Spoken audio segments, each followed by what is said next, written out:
Organizational conflict, or workplace conflict, is a state of discord caused by the actual or perceived opposition of needs, values and interests between people working together. Conflict takes many forms in organizations. There is the inevitable clash between formal authority and power and those individuals and groups affected. There are disputes over how revenues should be divided, how the work should be done, and how long and hard people should work. There are jurisdictional disagreements among individuals, departments, and between unions and management. There are subtler forms of conflict involving rivalries, jealousies, personality clashes, role definitions, and struggles for power and favor. There is also conflict within individuals between competing needs and demands to which individuals respond in different ways. Types of conflict. Conflict affecting organizations can occur in individuals, between individuals, and between groups. Conflicts within work groups are often caused by struggles over control, status, and scarce resources. Conflicts between groups and organizations have similar origins. The constructive resolution of such conflicts can most often be achieved through a rational process of problem-solving, coupled with a willingness to explore issues and alternatives and to listen to each other. Personal conflict. A person conflict involves a conflict between two people, most often from a mutual dislike or personality clash. According to Boston University FSAO, causes for workplace conflict can be personality or style differences and personal problems such as substance abuse, childcare issues, and family problems. Organizational factors such as leadership, management, budget, and disagreement about core values can also contribute. University of Colorado Boulder cites as primary causes of workplace conflict poor communication, different values, differing interests, scarce resources, personality clashes, and poor performance. Many difficulties in this area are beyond the scope of management and more in the province of a professional counselor, or workplace mediator, but there are some aspects of personal conflict that managers should understand and some they can possibly help remedy. Social conflict refers to interpersonal, intragroup, and intergroup differences. Organizational conflict at the interpersonal level includes disputes between peers as well as supervisor-subordinate conflict. It was pointed out that there is a basic incompatibility between the authority and structure of formal organizations and the human personality. Human behavior cannot be separated from the culture that surrounds it. Intragroup conflict. Conflict arises in groups because of the scarcity of freedom, position, and resources. People who value independence tend to resist the need for interdependence and, to some extent, conformity within a group. People who seek power therefore struggle with others for position or status within the group. Rewards and recognition are often perceived as insufficient and improperly distributed, and members are inclined to compete with each other for these prizes. In Western culture, winning is more acceptable than losing, and competition is more prevalent than cooperation, all of which tends to intensify intragroup conflict. Group meetings are often conducted in a win-lose climate that is, individual or subgroup interaction is conducted for the purpose of determining a winner and a loser rather than for achieving mutual problem-solving. Intergroup conflict. Intergroup conflict occurs in two general forms. Horizontal strain involves competition between functions, for example, sales versus production, research and development versus engineering, purchasing versus legal, line versus staff, and so on. Vertical strain involves competition between hierarchical levels, for example, union versus management, foreman versus middle management, shop workers versus foreman. A struggle between a group of employees and management is an example of vertical strain or conflict. A clash between a sales department and production over inventory policy would be an example of horizontal strain. Certain activities and attitudes are typical in groups involved in a win-lose conflict. Each side closes ranks and prepares itself for battle. Members show increased loyalty and support for their own groups. Minor differences between group members tend to be smoothed over, and deviants are dealt with harshly. The level of morale in the groups increases and infuses everyone with competitive spirit. The power structure becomes better defined, as the real leaders come to the surface and members rally around the best thinkers and talkers. In addition, each group tends to distort both its own views and those of the competing group. What is perceived as good in one's own position is emphasized, what is bad is ignored. The position of the other group is assessed as uniformly bad, with little good to be acknowledged or accepted. Thus, the judgment and objectivity of both groups are impaired. When such groups meet to discuss their differences, constructive, rational behavior is severely inhibited. Each side raises its questions and answers in a way that strengthens its own position and disparages the others. Hostility between the two groups increases. Mutual understandings are buried in negative stereotypes. It is easy to see that under the conditions described above, mutual solutions to problems cannot be achieved. As a result, the side having the greater power wins. The other side loses. Or the conflict may go unresolved, and undesirable conditions or circumstances continue. Or the conflict may be settled by a higher authority. None of these outcomes is a happy one. Disputes settled on the basis of power, such as through a strike or a lockout in a labor management dispute, are often deeply resented by the loser. Such settlements may be resisted and the winner defeated in underground ways that are difficult to detect and to counter.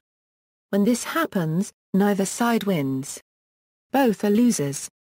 If the conflict is left unresolved, as when both sides withdraw from the scene, intergroup cooperation and effectiveness may be seriously impaired to the detriment of the entire organization. Disputes that are settled by higher authority also may cause resentment and what is called lose-lose consequences.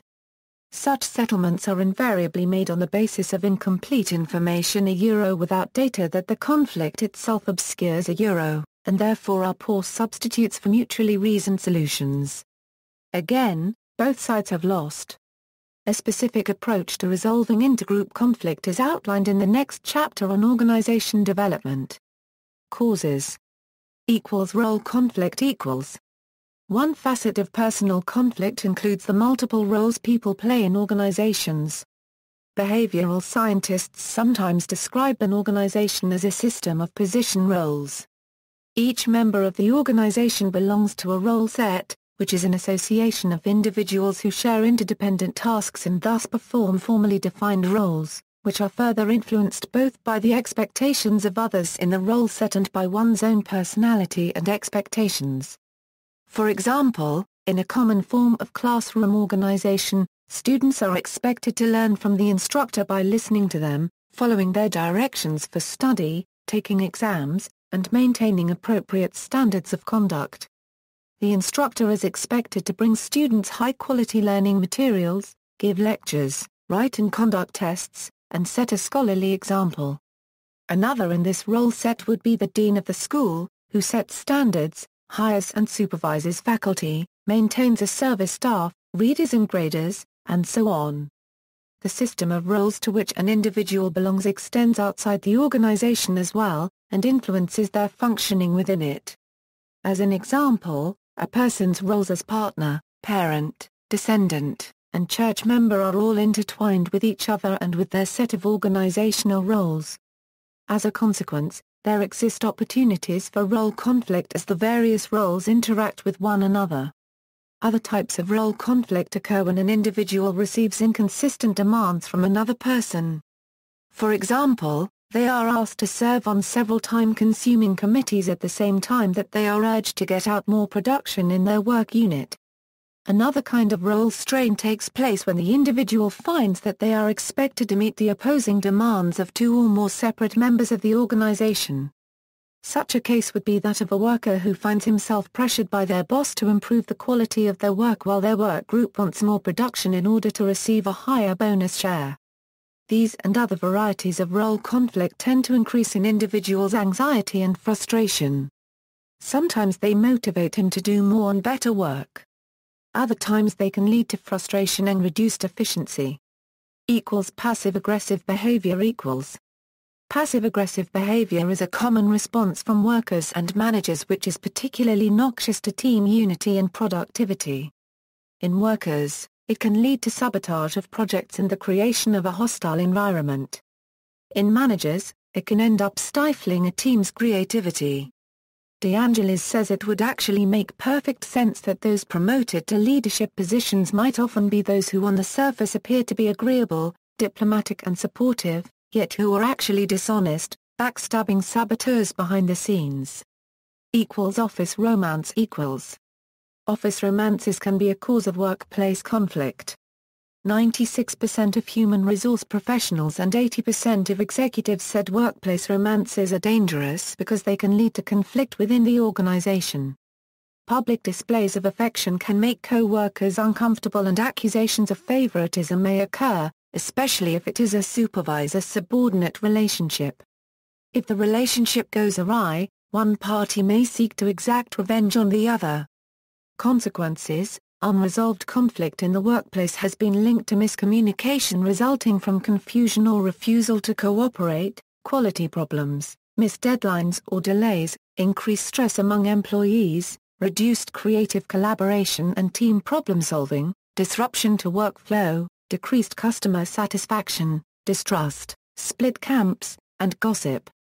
The win-lose conflict in groups may have some of the following negative effects: divert time and energy from the main issues, delay decisions, create deadlocks, drive inaggressive committee members to the sidelines, interfere with listening, obstruct exploration of more alternatives, decrease or destroy sensitivity, cause members to drop out or resign from committees, arouse anger that disrupts a meeting, interfere with empathy, incline underdogs to sabotage, provoke personal abuse, cause defensiveness. Conflict is not always destructive.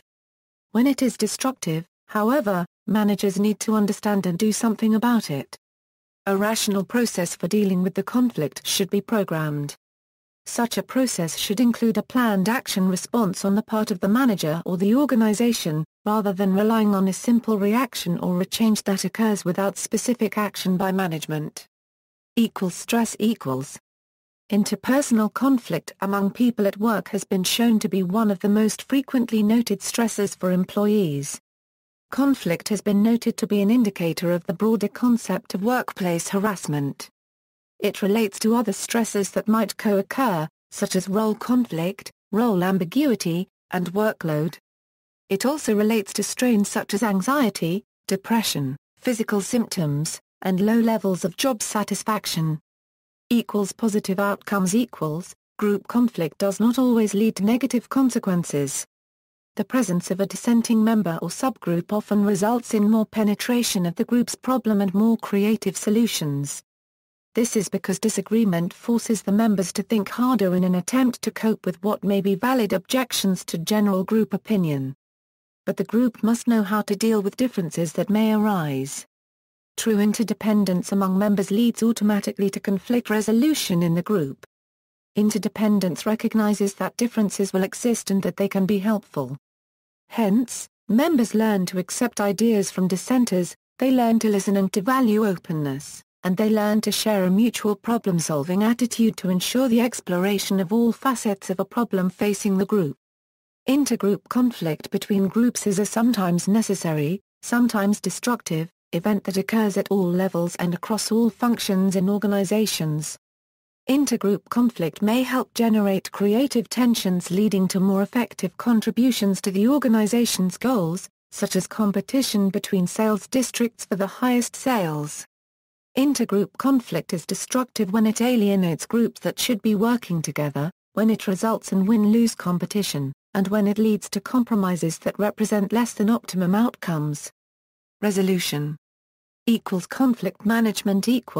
Constantino helps organizations design their own, ad hoc conflict management systems. Tissi, Rizzo, and Carroll suggested that improving organizational practices could help resolve conflicts, including establishing superordinate goals, reducing vagueness, minimizing authority and domain-related disputes, improving policies, procedures and rules, reapportioning existing resources or adding new, altering communications, movement of personnel, and changing reward systems. Most large organizations have a human resources department, whose tasks include providing confidential advice to internal customers in relation to problems at work. This could be seen as less risky than asking one's manager for help. HR departments may also provide an impartial person who can mediate disputes and provide an objective point of view. Another option is the introduction of the ombudsman figure at the organizational level, charged with surveying common causes of conflict and suggesting structural improvements to address them.